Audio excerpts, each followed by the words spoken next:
Well, greetings and salutations, everyone, and welcome to, depending on wherever you may live or however you choose to read your clock, a middle of the night or early morning bonus upload. Before we jump into it, a couple links. As many of you know, I rely on Patreon, PayPal, channel membership, and the merch to help the channel to continue to grow and go. Links to Patreon, PayPal, and channel membership is in the description below. Merch displayed directly under the video. Also, Dogman Frightening Encounters, Volume 1 through 3, the audiobook versions. They were written and researched by Tom Lyons, narrated and produced by me, Jeff Nadolny. Those audiobooks are available on Audible, Amazon, and iTunes, links to which are also in the description as well. And finally, last but definitely not least, if you'd really like to help support the channel to continue to grow and go, simply subscribe. It doesn't cost a cent. Click that like button, takes half a second. If you don't want to miss out on any of the informative uploads I put out daily, click that bell icon, and folks, please leave a comment. Why? Well, because all of these things really do help the channel to continue to grow and go. And yes, folks, they definitely do matter. Now, everyone, I have taken far too much of your time. Let's jump in to this early morning or middle of the night bonus upload, shall we? Jeff, my name's Jack Quinn. Feel free to use my name if you feel this encounter is worthy of your channel. I was an avid outdoorsman who loved to hunt and fish by myself, not so much since I found out what is really in those woods. This particular encounter happened about 4 months ago. This is an older experience, a couple years old. I was at my buddy's, we'll call him Mac, his cabin. It's located in a campground in Ohio. He's been staying there for year-round for the last 4 years. The cabin consists of an RV with 3 rooms built around it, with a double deck outside of the sunroom. Per rules, you can build, but you have to have an RV on the lot with the ability to hook up and pull it out if you have to. We first became aware of the presence of Dogman 3 years ago and started to investigate further. We've had multiple sightings of 7 different individuals as well as several grassmen or Bigfoot. On this particular evening, I had driven 45 minutes down to my friend's. It had been quiet outside all evening. We were having a spirited debate about things when I'd had enough. I decided to head home. It was getting late, 12:30 to be exact. I was walking by the monitor from the one outside camera when I heard a dogman's half growl, half bark, and it stopped me in my tracks. We both stayed silent, listening. Then we heard the familiar creak of the steps coming up to the door. The doorknob started to jiggle ever so slightly. We stayed motionless. All at once, the floor underneath our feet rose up. One had gotten underneath the cabin part. Now we are starting to panic a little because they have never been this brazen. They've jumped onto the roof before and thrown things at the cabin, but this was much more serious. So I went into the kitchen to peek through the curtain to check the back. We had heard noise outside of the band room window, which is the opposite door, so Mac went to investigate. We met back in the living room, and he was sweating and whiter than usual. He said he had gotten onto his knees and pulled up the blind in the sunroom, same side as the band room window, to see 2 large dogmen standing there. He said they didn't look at him but stepped backward into the shadows. For the next 3.5 hours, we were silent. Me in the living room watching the door with a .357 cocked and ready. Mac in the sunroom watching the sliding doors. And onto the deck with a .45. We could hear them outside, and I still felt the floor raise up every once in a while, knowing that one was still under there. At around 5 a.m., I had to go home because I had to bring my grandchild on the bus. Plus, my other half would be leaving for work, and it was my job to get the little one on the bus and make sure the other two were on the bus. So, in a state of absolute terror, where the fear turns to anger, he covered me while I pulled the curtains open in the living room, raised the window, and we both yelled, "Come on, you SOBs, come and get some. We're tired of you." Then everything went silent. We waited another half an hour, then went outside. I got to my truck and covered Mac as he went back to the entrance of his cabin. The door was shut, and everything that was piled against it was put back in different places than they were, but back nothingless. Amazing how they are that skillful to do so. So then I drove home, freaked out all the way home, still terrified, got the kids on the bus just in time, and went to work. That had been the scariest encounter of my life. Thanks for all you do, Jack Quinn. So, like I said, notice he said this had happened 4 months ago. This is about 2 years old, this email. And Jack's super nice guy. It's kind of weird when people go onto other channels, because then it causes like this riff, I think. I don't know. I don't care. I think it's their encounter. Share it as much as you can. But I think that people should know, hey, I was on this show. I was on this show. I think I'm going to start asking guests if they had been on another person's channel to share that. Say, hey, I was on this channel and shared this experience. If you've ever heard it, you're going to hear it again. Anyway, let's get into today's second encounter. Hi, Jeff. Hope all is well. Here's my encounter. Please use my name as John Boy. I'm a 50-year-old from South Central Ohio. My brothers and I have been running around the woods day and night since we were kids. It was late summer 2013 in Oregania, Ohio. We were planning a late-night catfishing trip on the Little Miami River. It was a pretty good hike to get to where we had planned to fish, about 30 minutes through a set of woods, across a field, and through more woods. Around 11 p.m., with only the moonlight and a couple of flashlights to guide us, we reached our destination, rigged our lines, baited the hooks, threw our lines out, and kicked back and enjoyed the nice cool air when our peaceful night was suddenly interrupted. By peaceful, I mean no crickets, no frogs, none of the usual sounds you'd expect to hear on a river on a warm summer night. We heard a loud howling roar from across the river. My brothers and I looked at each other, and before any of us could utter a word, there came a crashing from the woods across the river. A huge silhouette or shadow was standing at the edge of the woods close to the river's edge. All we could make out was this black shape standing at the wood's edge, just out of reach of our flashlights. It looked to be somewhat human-like, but much too big to be a man, and appeared to be somewhat hunched over. If I were to guess its height, I'd say 8 feet or so. We only saw it for a couple of seconds. Then another howling roar sound vibrated through my chest, and without a word, we jumped, grabbed our poles without reeling them, and started running back the way we had come. The hooks and lines getting tangled in the trees until the rods were pulled out of our hands by the trees and brush. We just left the poles, kept running. I think the poles are still in those woods to this day. We exited the woods a lot faster than we entered them. 3 grown men running like scared children. We have returned recently during the day and was going to fish there again, but felt an uneasy feeling that we couldn't make out, and we left. We agreed not to share to anyone about that night until now.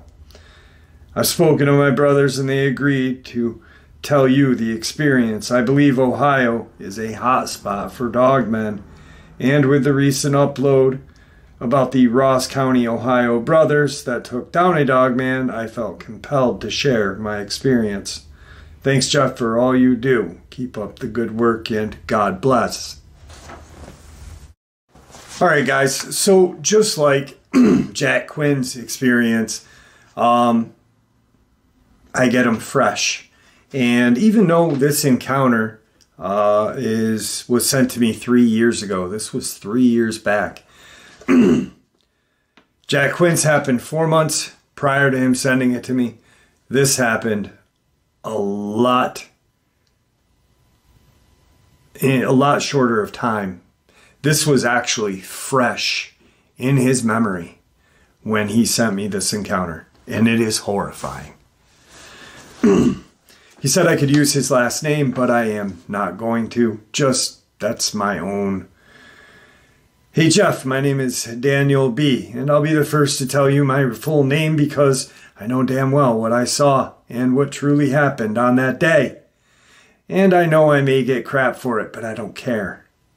I'm telling you this about 5 days after it happened, so it is still fresh in my head because, you can wake up from a vivid dream with lots of details and an hour later go and tell someone that dream, and it slowly fades. Well, here's the encounter. The day was Wednesday, February 12th, 2020. I was coming home from work that evening, and my drive takes me about an hour to get home.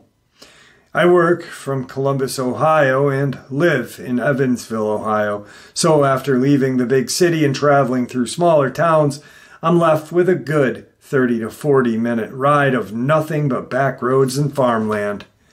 They're full of woods and flat farmland.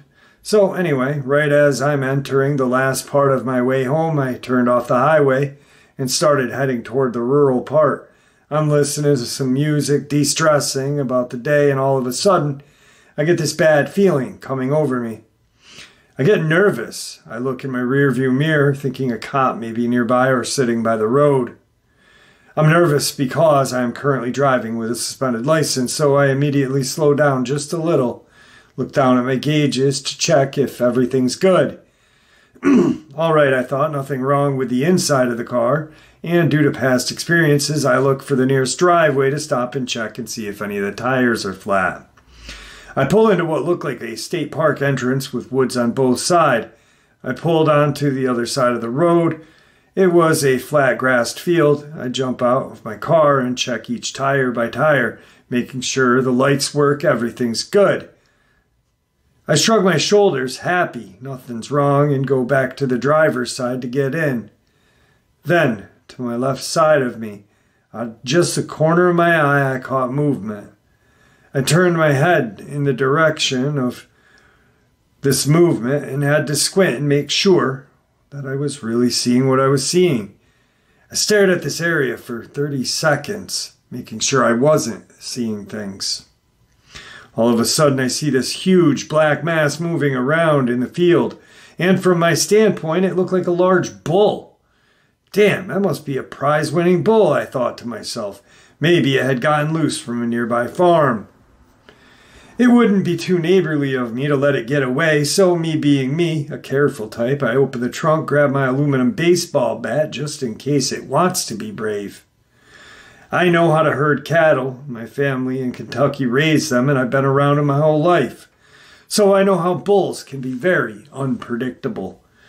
As I start walking towards this bull, I'm thinking to myself, do I really need to be doing this? Why are you doing this?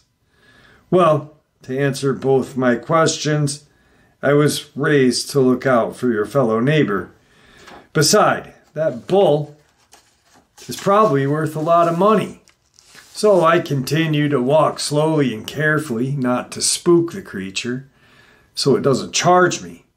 I relax my breathing and keep a tight grip on the bat and continue to walk forward towards this bull. I'm maybe 100 yards away from it, and all of a sudden this putrid stench hits my nose and starts to choke me up. I stopped, stunned by the smell, coughed in a response to it. And at that moment, what I thought was a bull turned around and looked right at me. My breath left my body and my eyes widened. I felt the strength literally leave my body.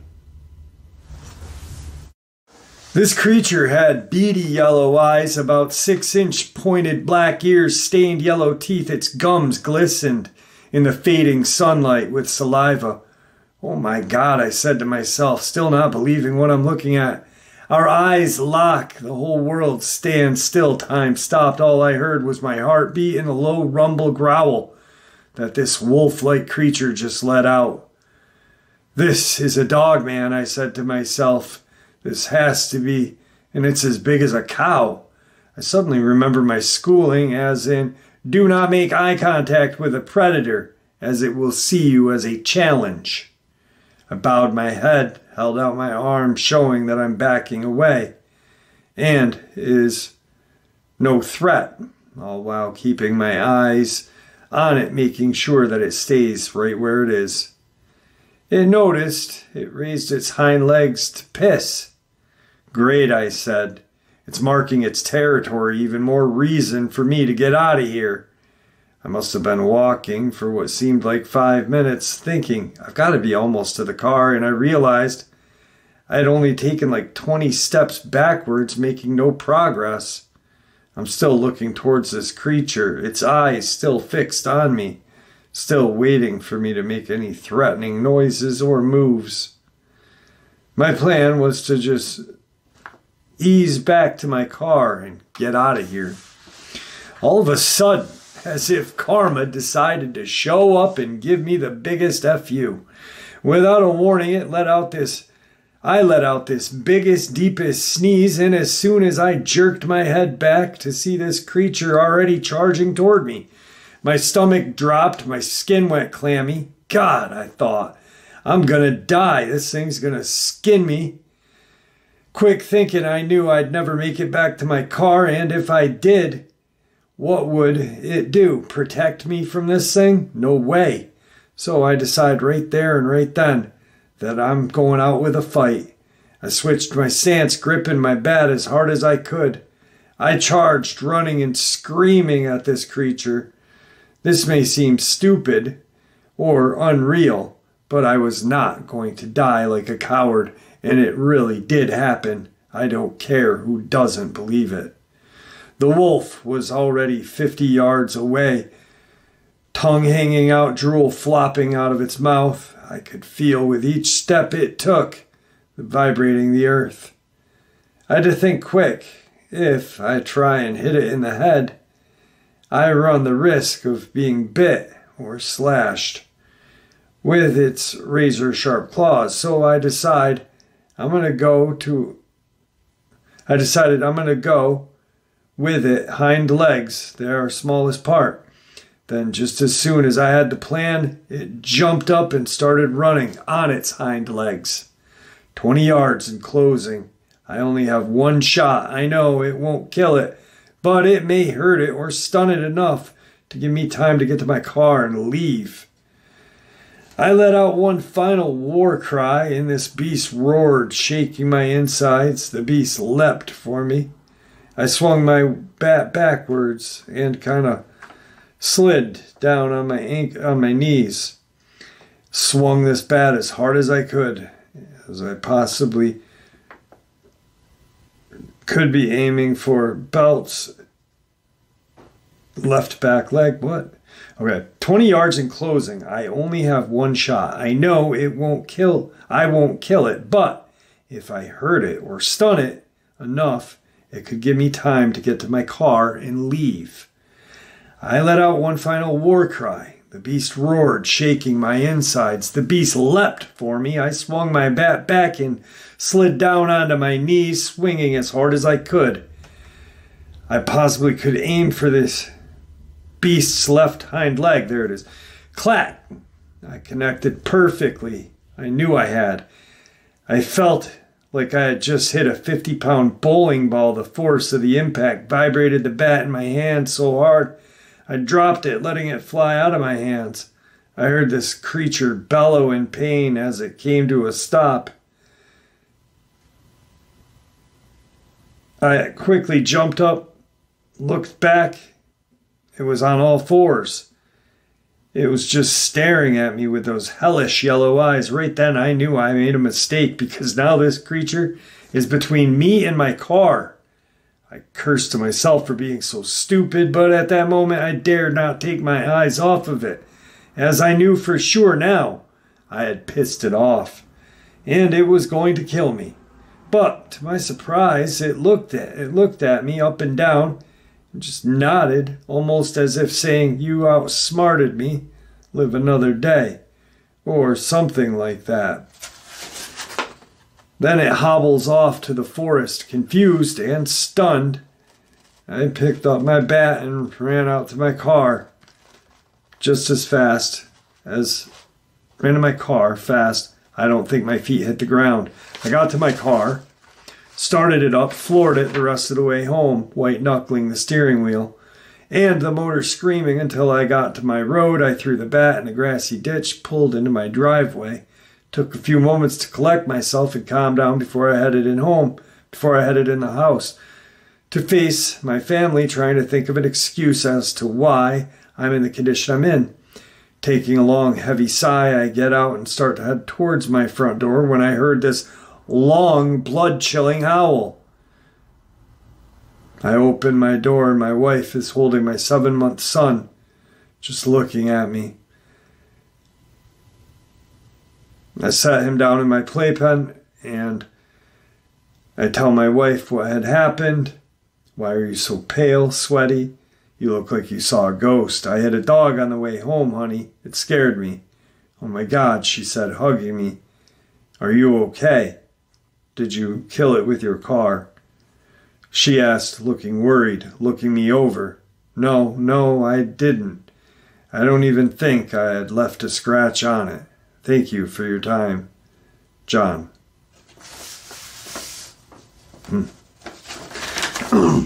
So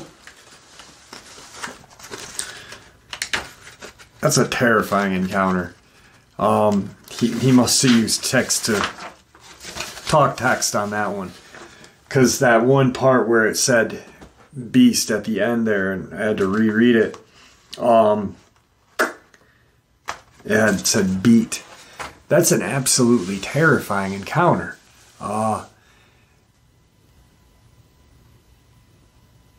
I just, to be honest with you, I don't think I'd even go in the field, try to get this bull to Farmer Joe's. Bulls scare me. I've been around them the majority of my life. I've seen them. I've actually seen a bull. So this is crazy to me. I don't know. We all know bulls are very strong and definitely aggressive, but I've actually seen a bull ram a small farmall tractor, knock my great uncle off, trample him, almost breaking his back and putting him in the hospital. He's hospitalized for a month. That is insane. They are so strong. Then this guy goes toe-to-toe with a Dogman with a baseball bat. I guess, at that point where you're at that point and it's life or death, fight or flight, you've got no place to run. You just got to go forth. I guess that's what you're going to have to do, ain't it? All right, let's get into the next encounter. Hey, Jeff. This isn't much of an experience. However, it is 100% true.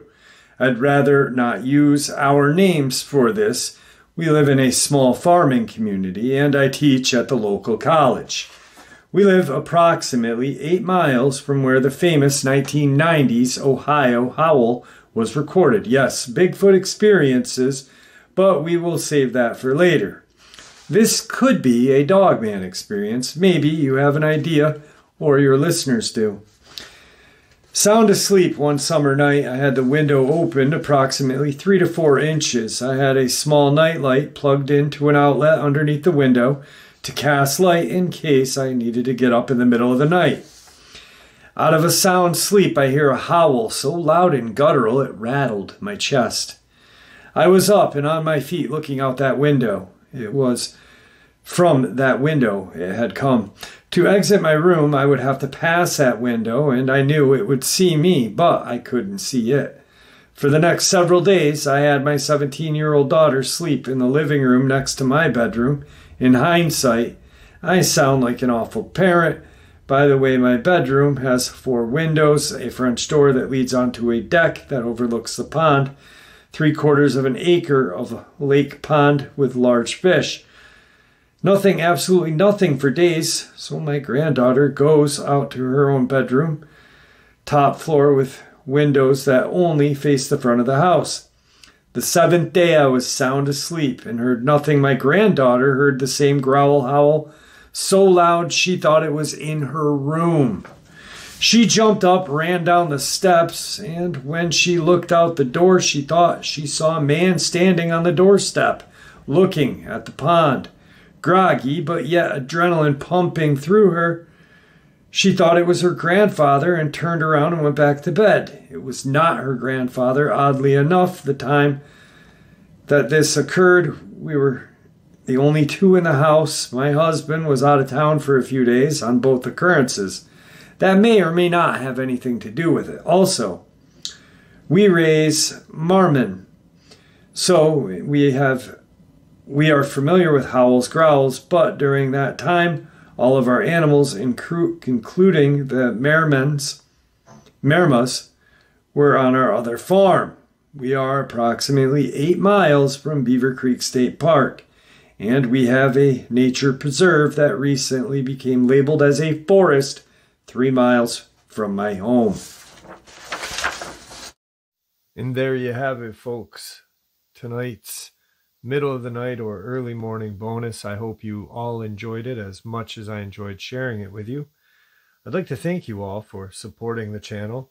It is your support that keeps this channel growing and going, and honestly, what gives folks like us a place and a chance to share our experiences and theories judgment-free? Just simply treated with the respect that we all deserve. Thank you. Everyone, please stay safe, happy, healthy, and ever vigilant. Keeping an eye on our children, our pets, family, and friends. These creatures are real. They are out there and dangerous. Share this information with those that you love and care about, and it may just save their lives someday. Until next time, never stop asking questions. Never stop searching for the truth. And God bless.